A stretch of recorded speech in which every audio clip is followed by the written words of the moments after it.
ગૃહ રાજ્યમંત્રી હર્ષ સંઘવીએ ફરી એકવાર ગુનેગારો સામે આકરું વલણ અપનાવ્યું છે। તેમણે કહ્યું કે આપણે આપેલા દંડાની જરૂર પડે ત્યાં છૂટથી વાપરવો, દંડાનો ઉપયોગ જરૂર પડે ત્યાં છૂટથી કરવો, ગુનેગાર જે ભાષામાં સમજે એ ભાષામાં તેને સમજાવવો, નિર્દોષને જે પરેશાન કરશે તેનો વરઘોડો નીકળવો જ જોઈએ, પોલીસ જોડે પનારો પડે તો ચાલ બદલાવી જોઈએ તેવું ગૃહ રાજ્યમંત્રી હર્ષ સંઘવીએ કહ્યું। આપણે આપેલો દંડો એને જ્યાં જરૂર પડે ત્યાં છૂટથી વાપરવો જ જોઈએ અને હું આ જાહેર મંચથી ખૂબ જવાબદારીથી કહું છું,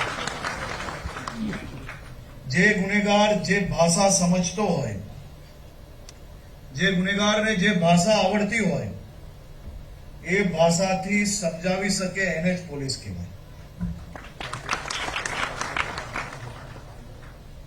હું જામનગર એસપી અને એમની આખી ટીમને ખૂબ ખૂબ અભિનંદન આપું છું। હું કાલે જોઈ રહ્યો હતો કે ગુજરાતના ઘણા લોકોને આજકાલ વરઘોડાઓથી બહુ વાંધો છે। હમણાં ગુજરાત પોલીસે નક્કી કર્યું છે કે રાજ્યના નાગરિકોને, सामान्य नागरिकों जो कोई टपोरियों द्वारा कोई भी प्रकारे हैरान परेशान करवामा आवशे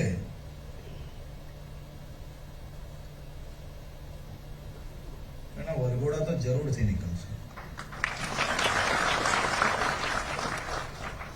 आम तेम दौड़वानी घणी आदतो होय,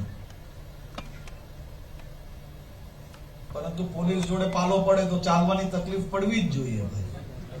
पड़वी जोईए के ना पड़वी जोईए? राज्यना नागरिकोनी शांति सलामती ने सुरक्षा ए पोलीसनी जवाबदारी छे।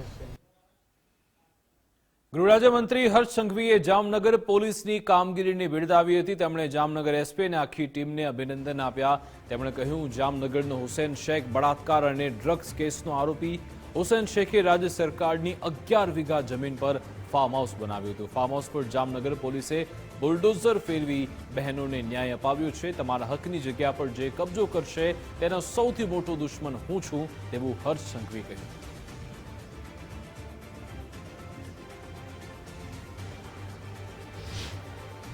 અને ખાસ કરીને હું તો મારા રાજ્યના સૌ બહેનો વતી ગુજરાત પોલીસ અને જામનગર એસપી અને એમની આખી ટીમને અભિનંદન આપું છું।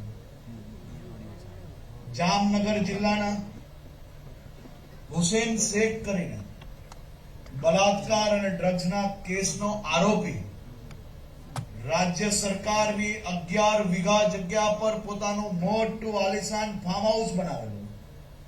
જામનગર જિલ્લાના એસપી અને બુલડોઝરે આ આલિશાન ફાર્મ હાઉસ પર બુલડોઝર ફેરવી લીધું છે અને મારા રાજ્યની બહેનોને ન્યાય અપાવ્યો।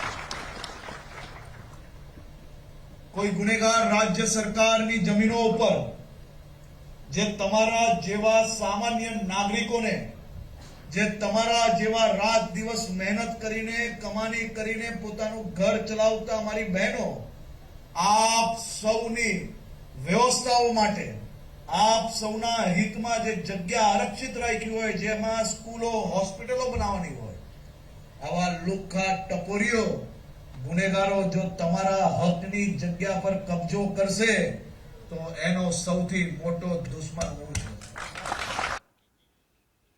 ગૃહ રાજ્યમંત્રી હર્ષ સંઘવીએ પોલીસ કર્મીઓને કેટલીક ટકોર પણ કરી। તેમણે કહ્યું કે પોલીસે નાગરિક સાથે વ્યવહારિક વર્તન કરવું જોઈએ, વડીલની ફરિયાદ સાંભળી પાણીનો ગ્લાસ આપવો જોઈએ, પાણી પીવડાવવાથી તમારી ઇમેજ ધોવાઈ નહીં જાય, રાજ્યના નાગરિકોને પોલીસે માન સન્માન આપવું જોઈએ, પોલીસ કામગીરીને ડીજીપી બારીકાઈથી જુએ છે, કોઈ ગુનેગારને પોલીસ પાણીનો ગ્લાસ ભૂલથી ન આપતા કારણ કે પછી ડીજીપી હાલ સીધા જ નિર્ણય લઈ રહ્યા છે।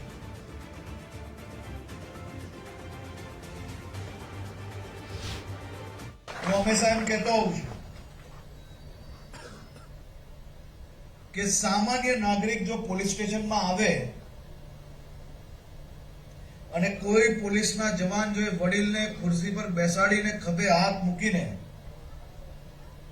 કે કાકા શું તકલીફ છે ને હાથમાં જો એક પાણીનું ગ્લાસ આપી લેશે તો પોલીસની કેપેસિટી કે પોલીસની હિંમત કે પોલીસની જે ઇમેજ છે એનાથી કોઈ ધોવાઈ નથી જવાની.